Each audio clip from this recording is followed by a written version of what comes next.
सुप्रभात बच्चों, हम पहली बार पिछली कक्षा में सातवीं कक्षा में क्या पढ़ा था, जानवर के बारे में, भगवान के नैसर्गिक, भगवान ने क्या क्या बनाया उस बारे में पढ़े थे। और हमने एक कहानी भी सुनाई थी कि नीति मतलब पशु पक्षी भी एक साथ मिलजुल कर रहते हैं, तो इंसान को रहना ही चाहिए, क्योंकि इंसान को भगवान ने अच्छी तरह से दिमाग, बुद्धि, सब कुछ सोचने की शक्ति सब कुछ दिया।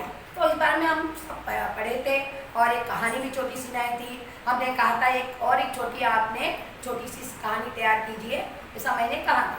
लेकिन अब हम हो गया, तो इसके बारे में आप पंछी के बारे में ही हम एक कविता पढ़ेंगे। पंछी क्या चाहते हैं, पंछी बोल तो पक्षी, तो हम क्या चाहते हैं, स्वतंत्र। तो इसके बारे में है हम पंछी उन्मत्त गगन के। इस कविता का नाम क्या है, हम, क्योंकि पिछली बार हम पढ़े थे इसलिए मैंने कुछ प्रश्न नहीं पूछे। उन्मत्त गगन के, ये अपनी कविता का नाम है। इसके कवि कौन है, जो कविता लिखे हैं उनको उसके बारे में जो भावनाएं बताई है उनका नाम है शिवमंगल सिंह सुमन। शिवमंगल सिंह सुमन। इन्होंने, इस कवि ने अपनी ये पक्षी की भावनाएं व्यक्त की है, जैसा पक्षी ही बात कर रहे हैं ऐसा उन्होंने अपने भाव प्रकट किए हैं।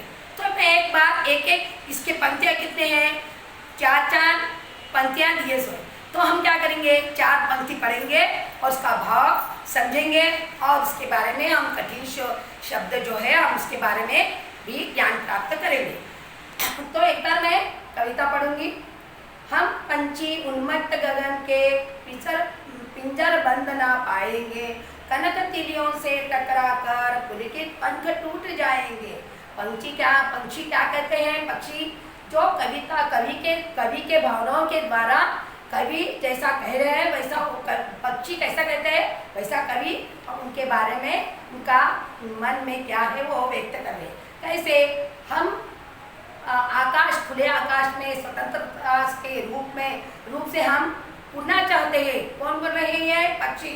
और पिंजर बंद मतलब क्या, पिंजरा रहता है जो बंद करके रखते पक्षियों को, जैसे तोता, पर अनेक प्रकार के पक्षियों को शो के लिए, मतलब घर में शोभा दिखने के लिए घर में कई लोग यहाँ रखते हैं। तो वैसा नहीं करना चाहिए, पक्षियों को खुले गगन में उड़ने देना चाहिए। तो ये पक्षी बोल रहे हैं कि हमें मत बंद कीजिए, पिंजर बंद मत कीजिए। तुम कितना भी सोने के रखो या चांदी का रखो, पिंजरा ही होता है, इसे हमें बंद मत कीजिए। क्योंकि हमारे जो पंख है भगवान ने हमको उड़ने के लिए दिए है। हाँ, तो हम बंद रहेंगे तो हमारे पंख क्या हो जाएंगे, उड़ना या उड़ना भूल जाएंगे। इसलिए हमको स्वतंत्रता दीजिए।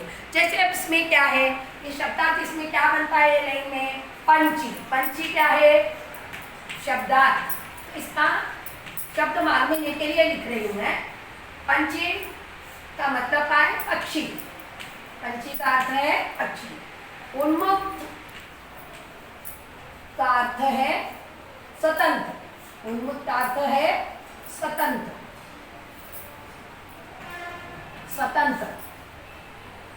कनक का अर्थ है सोना।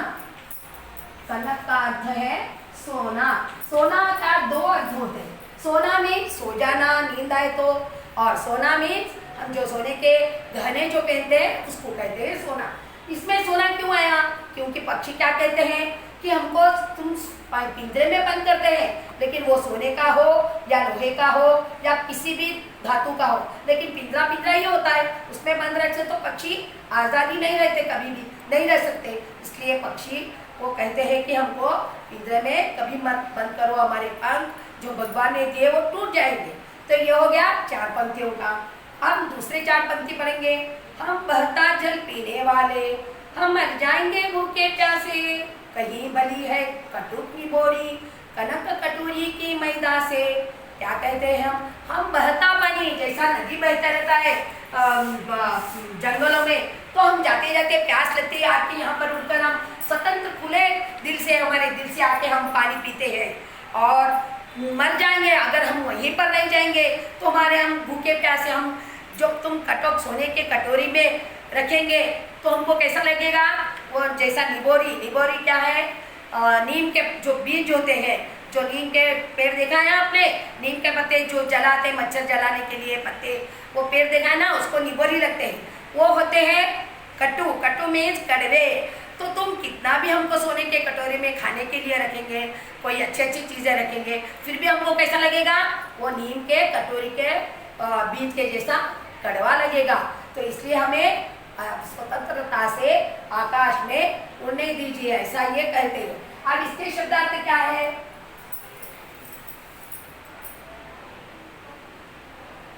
कटुक, कटुक का मतलब क्या है? कड़वा। कटुक का मतलब क्या है? कड़वा।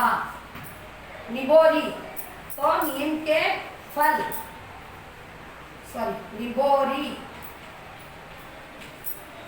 निबोरी का है फल, नीम का फल, नीम का फल। नीम का फल देखा है ना बच्चों हमने, उससे कई वस्तुएं बनाते हैं, साबुन भी बनाते हैं।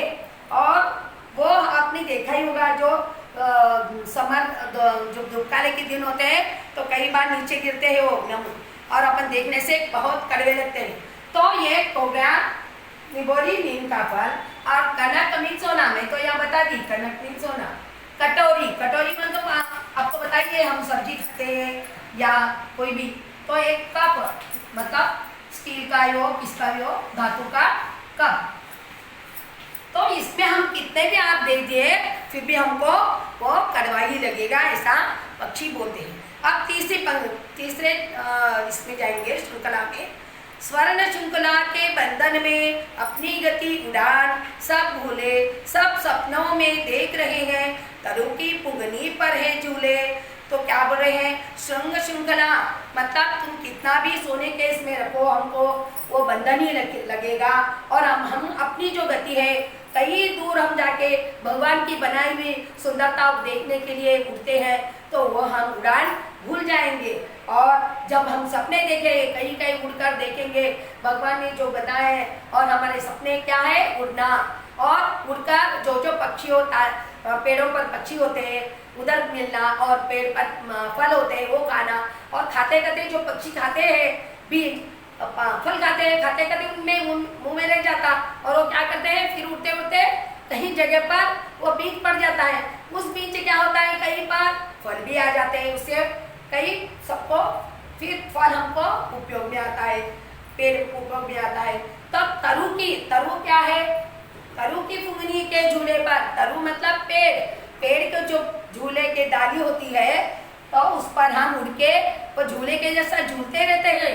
हमको झूले की जरूरत नहीं है, हम भगवान ने दिए पेड़ के झूले पर बनाकर झूलते, इतना स्वतंत्र रहते हैं। तो मानो क्या करते हैं? हमको पिंजरे में बंद रखते हैं, मत कीजिए, ऐसा बोल रहे हैं। तो इसमें इसके शब्दार्थ क्या है? स्वर्ण और कना दो भी पर्यायवाची शब्द है। इसको भी बोलते हैं सोना, इसे भी क्या कहते हैं? सोना। गति, गति बोलो तेज, तेज, गति तेज। फुंगनी, फुंडी मीन्स डाली। तरु, तरु मीन्स पेड़, तरु का अर्थ क्या है? पेड़। ये हो गए चार पंक्ति। तो अब क्या कहते हैं? और पक्षी होती सीमाहीन क्षितिज से इन पंखों की होड़ा होड़ी, या तो क्षितिज मिलन बन जाता या तनती सांसों की डोरी। और क्या कहते हैं? हमारी जो सीमा है, क्षितिज मीन्स क्या? आकाश। आकाश में हम कितना भी उड़ो उसकी कुछ सीमा ही नहीं है, हम जहाँ तक चाहे उड़ सकते हैं आराम से और हमारे आनंद से। तो इसकी होड़ाहोड़ी कोई नहीं लगा सकते। होड़ाहोड़ी में उसका अर्थ क्या है? प्रतियोगिता, हमसे कोई प्रतियोगिता नहीं रह सकते। तो हम क्षितिज से, हम आकाश से मिल सकते हैं, मतलब वहां तक जा सकते हैं, वहां के पूरे हमारी सांस जहाँ तक सांस में श्वास हम लेते हैं वो हम जहाँ तक चाहे ले सकते हैं, जहाँ तक चाहे कर सकते हैं। तो हमको इसलिए आप क्या करने दो? भगवान ने बनाई दुनिया को, दुनिया में स्वतंत्रता बढ़ता है। क्षितिज मीन्स, क्षितिज का अर्थ क्या है? आकाश, आकाश। होड़ा-होड़ी का अर्थ है प्रतियोगिता,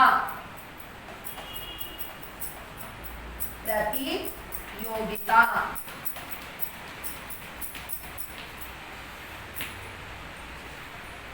हाँ, तो अब और 4 लाइन है। ऐसे थे अरमान की उड़ते नीले नभ की सीपा पाने, लाल किरण सी जोच खोल चुगते तारक अनार के दाने। और क्या थे उनका अरमान? अरमान मीन्स इच्छा है, अपने मन की जो इच्छा होती है। क्या थी उनकी इच्छा? नीले गगन पर उड़ते जाना, जहाँ तक सीमा नहीं वहाँ तक उड़ते रहना।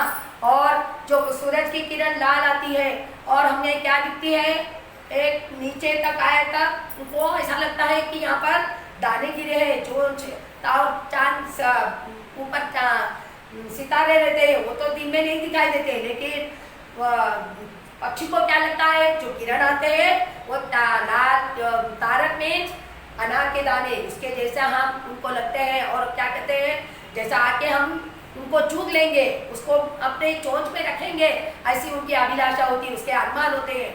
किसके? पंछियों के। तो वो कहते हैं हमको ऐसा उड़ने दो। और नभ मीन्स आकाश, पर्यायवाची शब्द है। और अरमान मीन, अरमान का अर्थ है इच्छा, अरमान का अर्थ है इच्छा, इच्छा।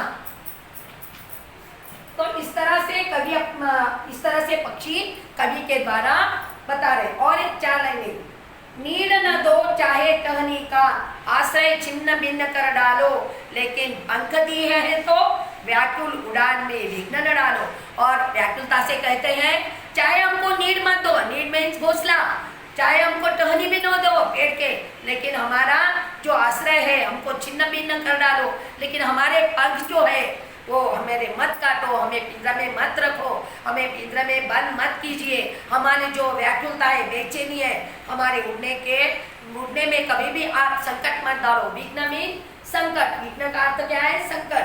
तो आप इसमें कभी भी मानव जाति, आप लोग इसको हमको कभी भी बाधा मत डालिए और खुद स्वतंत्र रहिए और पक्षियों को भी स्वतंत्र जीने दीजिए। तो यहाँ से अपनी कविता खत्म हो गई।